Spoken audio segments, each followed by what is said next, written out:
Hello and welcome guys. इस video में हम व्यू सेल्स के बारे में बात करेंगे। पिछले वीडियो में हमने लाइब्रेरीज के बारे में बात की थी। एक छोटा सा ओवरव्यू देख लेते हैं। पिछले वीडियो में हमने क्या किया था। हमने कैटेगरी लाइब्रेरी बनाई थी और कैटेगरी लाइब्रेरी में एक साइड बार नाम का मेथड था जो कि साइड बार को डिस्प्ले करा रहा था। और इसे हम ओपन कर लेते हैं ब्राउज़र में। लोकल होस्ट हमारा एग्जिस्टिंग प्रोजेक्ट ही है।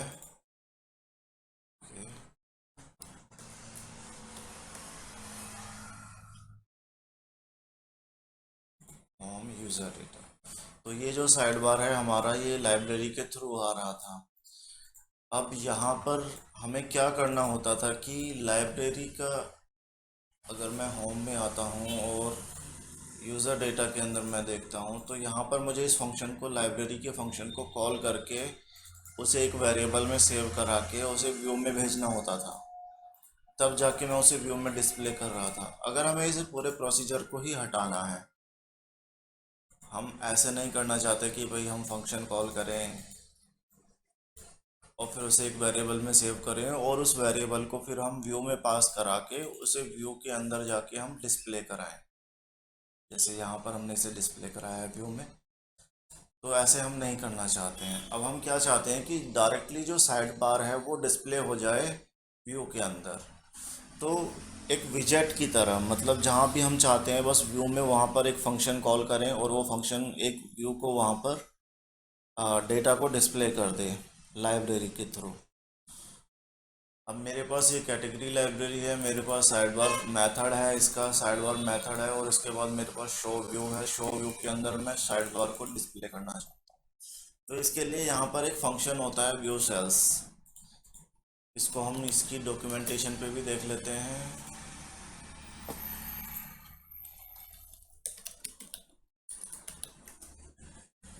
व्यू सेल्स, ये इससे क्या कर सकते हैं हम कि डायरेक्टली जो लाइब्रेरी का कोई भी मेथड है उसको एक्सेस कर सकते हैं व्यू के अंदर। अगर मैं इसको सीधा सीधा यहाँ से कॉपी कर लेता हूँ व्यू सेल को, और मैं यहाँ साइड बार की जगह ऐसे, मैं साइड बार अभी तो लाइब्रेरी के थ्रू दिखा रहा था, यानी कि मैं यहाँ से साइड बार दिखा रहा था। लिब लिब क्या है? कैटेगरी क्लास का एक ऑब्जेक्ट है, उसके साइड बार मेथड को एक्सेस करके मैं वेरिएबल में सेव करा रहा था और फिर उसे मैं शो फाइल पे आके यहाँ दिखा रहा था। लेकिन अब मुझे क्या करना है कि मैं डायरेक्टली साइड बार को दिखाना चाहता हूँ और मैं कंट्रोलर में, कंट्रोलर के अंदर लाइब्रेरी को कॉल भी नहीं करना चाहता हूँ, उसका इंस्टेंस भी क्रिएट नहीं करना चाहता हूँ, उसके मेथड को व्यू के अंदर एक वेरिएबल में सेव भी नहीं करना चाहता हूँ और व्यू के अंदर उसे पास भी नहीं करना चाहता हूँ। मैं ये सारा काम डायरेक्टली करना चाहता हूँ कि साइड बार सीधा कॉल हो जाए। तो इसके लिए मैं क्या करूँगा कि शो व्यू में आऊँगा, डायरेक्टली व्यू में आऊँगा और जहाँ मेरी लाइब्रेरी है, लाइब्रेरी कहाँ है? ऐप लाइब्रेरीज, यहाँ पर ऐप फोल्डर में लाइब्रेरीज में कैटेगरी नाम की लाइब्रेरी है। तो मेरी कैटेगरी नाम की लाइब्रेरी है तो मैं यहाँ पर दूंगा कैटेगरी, ये मेरी लाइब्रेरी है। इसके बाद यहाँ पर मेथड, कैटेगरी का मेथड है साइड बार। अब ये मैंने कैटेगरी का मेथड डायरेक्टली कॉल कर लिया है। अब मैं यहाँ आता हूँ और मैं देखता हूँ सेम आउटपुट है, साइड बार यहाँ पर डिस्प्ले हो रहा है। ऐसे ही अगर मुझे ये साइड बार कहीं और भी डिस्प्ले करना है, सिर्फ साइड बार को डिस्प्ले करना है, मैं एक व्यू और बना लेता हूँ। होम के अंदर ही इसको मैं कमेंट कर देता हूँ। अगर आपको लगता है कि इसके थ्रू ये आ रहा है तो इसको मैं हटा ही देता हूँ अब यहाँ से। अब यहाँ से साइड बार नहीं आएगा, लाइब्रेरी को कॉल नहीं करेंगे हम, इसको भी कॉल नहीं करेंगे। तो लाइब्रेरी को हमने कंट्रोलर में कॉल नहीं किया, उसके मेथड को हमने कॉल नहीं किया,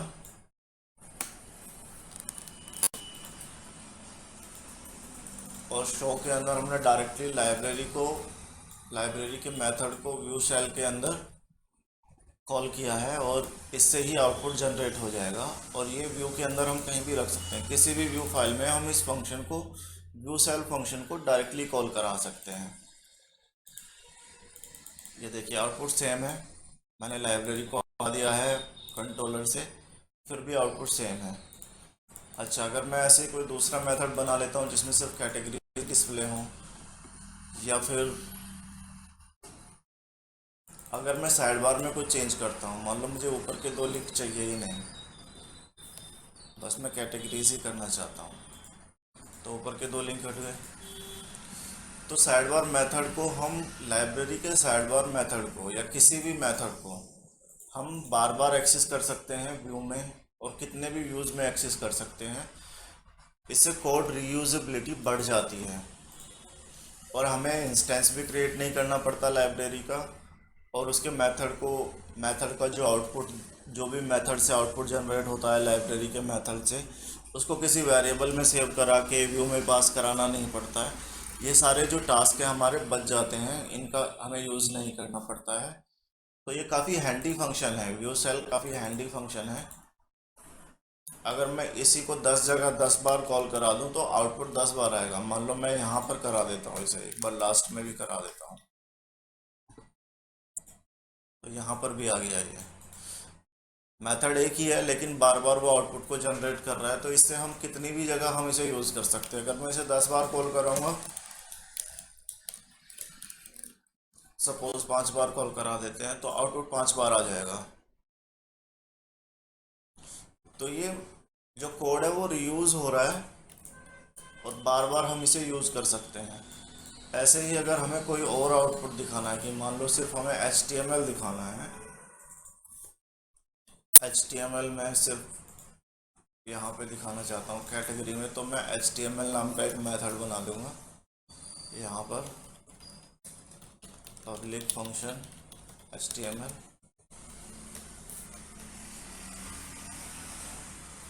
और मैं यहाँ से रिटर्न करा देता हूँ heading, this is HTML function.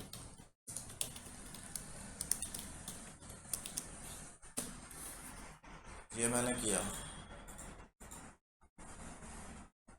Return की स्पेलिंग गलत है। अब मैं जहाँ HTML को यहाँ पर मैं HTML मेथड को कॉल करा रहा हूँ कैटेगरी फंक्शन के HTML को, तो दिस इज HTML फंक्शन। तो इस तरह का आउटपुट को हम यूज़ कर सकते हैं। अब यहाँ पर मैंने सिर्फ एक साइड बार बनाया है और मैं दूसरा दिखाना चाहता हूँ। यहाँ पर इस नो की जगह मैं इसे चेक कर देता हूँ और फिर से एक साइड बार और बना देता हूँ।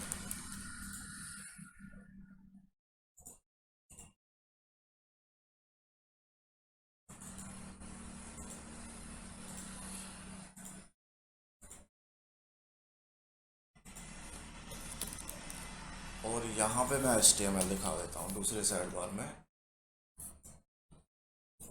यहाँ से मैंने एक कॉलम और बना दिया है, तो अब यहाँ पे 3 कॉलम लेआउट हो जाएगा। या फिर मैं इस फंक्शन को करता हूँ राइट साइड बार, क्योंकि मैंने यहाँ पर राइट साइड बार किया है, तो कैटेगरी लाइब्रेरी के अंदर भी राइट साइड बार होना चाहिए। इसी को ही मैं चेंज कर देता हूँ ऐसे, राइट साइड बार।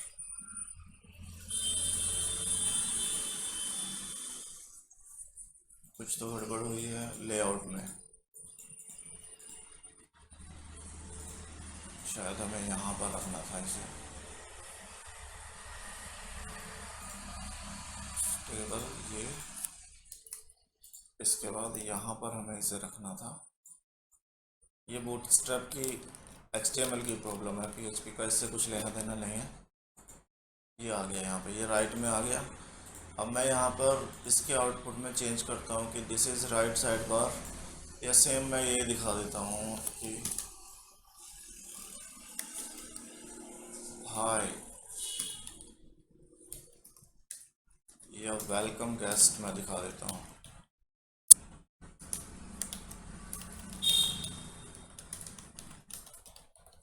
ये मैंने दिखा दिया यहाँ पे। तो राइट साइड में मैं ऐसा दिखाना चाहता हूँ, लेफ्ट साइड में मैं ये दिखाना चाहता हूँ। तो दोनों ही, ये साइड बार भी लाइब्रेरी से आ रहा है, राइट साइड बार भी लाइब्रेरी से आ रहा है। और हमें लाइब्रेरी का इंस्टेंस क्रिएट करने की ज़रूरत नहीं पड़ रही है, और हमें उसे वेरिएबल में सेव करा के व्यू में पहुंचाने की भी ज़रूरत नहीं पड़ रही है। हम डायरेक्टली क्या कर रहे हैं, व्यू सेल फंक्शन का यूज़ कर रहे हैं और लाइब्रेरी के किसी भी मेथड का आउटपुट हम डायरेक्टली व्यू फाइल के अंदर ले रहे हैं, डिस्प्ले करा देते हैं। तो व्यू सेल फंक्शन काफ़ी हैंडी है, आप इस तरीके से व्यू सेल का यूज़ कर सकते हैं। इसके अलावा इसमें पैरामीटर्स कैसे पास करेंगे, अगर मुझे राइट में कोई पैरामीटर पास कराना है, मान लो कोई नाम पास कराना है, तो मैं ऐसे करा सकता हूँ, इसमें एरे पास करा देता हूँ। मैं इसमें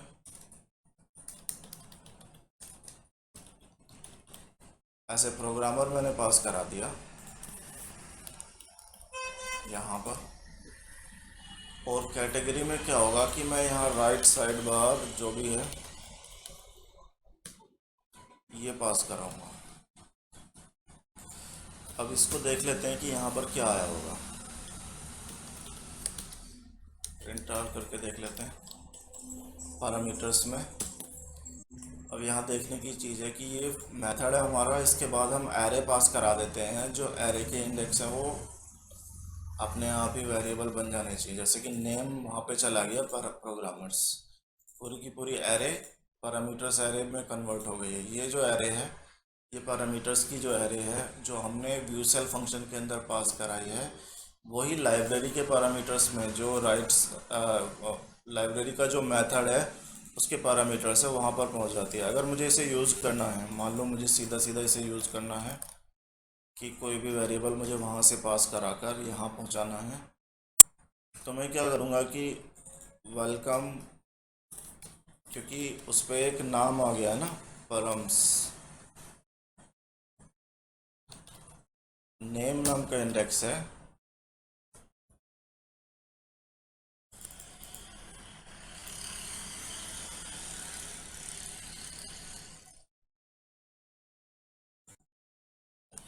अच्छा, ऐसे कर लेते हैं।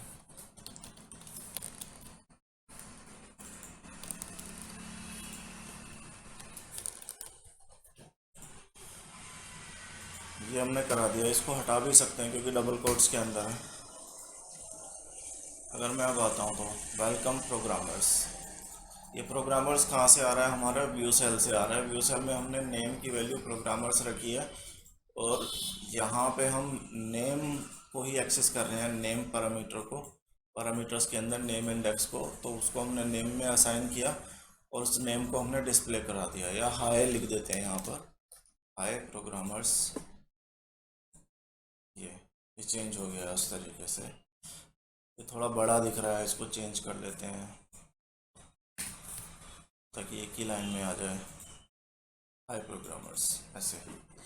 तो हम व्यू सेल में किस तरीके से पैरामीटर पास कर सकते हैं, ये जो हमारा सेकंड जो पैरामीटर है व्यू सेल का फंक्शन, इसमें एरे पास करा सकते हैं। व्यू सेल फंक्शन का जो सेकंड पैरामीटर है इसमें एरे पास कराएंगे, वो एरे पैरामीटर्स में चली जाएगी लाइब्रेरी का जो भी मेथड आपने कॉल किया है। मान लो राइट साइड बार अगर कॉल किया है तो राइट साइड बार के ये पैरामीटर्स बन जाएंगे, और डायरेक्टली हम लाइब्रेरी का कंप्लीट पाथ दे सकते हैं, उसके मेथड को हम डायरेक्टली कॉल करा सकते हैं व्यू सेल के अंदर, और किसी भी व्यू में हम यूज़ कर सकते हैं। एक व्यू में नहीं, किसी भी व्यू में हम इसे यूज़ कर सकते हैं। मान लो अगर मुझे इंसर्ट व्यू में भी ये दिखाना है, नीचे की तरफ यहाँ पे मैं दिखाना चाहता हूँ, तो मैं सीधा सिर्फ इस व्यू सेल फंक्शन को कॉल करूँगा और ये इंसर्ट पे भी चला जाएगा।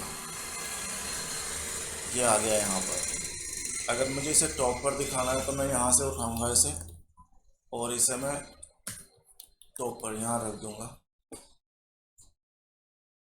और अब मुझे सिर्फ इसी में चेंज करना है, तो मैं क्या करूँगा कि इसे किसी भी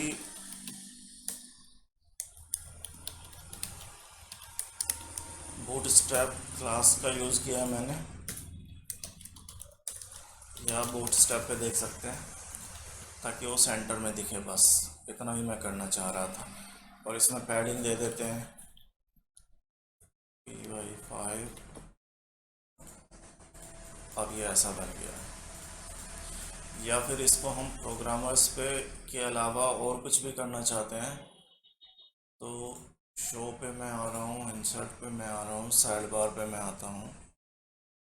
ये साइड बार है हमारा। और इसके अलावा यहाँ पर मैं एक और रिटर्न के बाद यहाँ पर फिर से मैं कुछ कर देता हूँ कि प्लीज़ इंसर्ट योर डेटा। तो जो चेंज मैं यहाँ करूँगा, लाइब्रेरी में जो चेंज करूँगा, वो ऑटोमेटिकली जहाँ भी व्यू सेल फंक्शन में ये चीज़ कॉल हो रही होगी ना, जितने भी व्यूज़ पर ये कॉल हो रही है वहाँ पर ये ऑटोमेटिक चेंज हो जाएगा। आपको एक एक व्यू पे जाके चेंज नहीं करना पड़ेगा। तो ये बहुत ही हैंडी फंक्शन है कोड रीयूजेबिलिटी के लिए। आउटपुट को अलग अलग दिखाना है, विजेट्स की तरह दिखाना है कि हम एक ब्लॉक यहाँ दिखाना चाहते हैं, एक दूसरे व्यू में दिखाना चाहते हैं, एक तीसरे व्यू में दिखाना चाहते हैं, एक चौथे व्यू में दिखाना चाहते हैं, या 10 व्यूज़ में हम सेम आउटपुट दिखाना चाहते हैं, तो हम व्यू सेल का यूज़ कर सकते हैं। और लाइब्रेरी के मेथड को डायरेक्टली व्यू सेल के अंदर एक्सेस किया जा सकता है और व्यू किसी भी व्यू के अंदर इसको दिखाया जा सकता है। तो गाइस, व्यू सेल के बारे में इतना ही।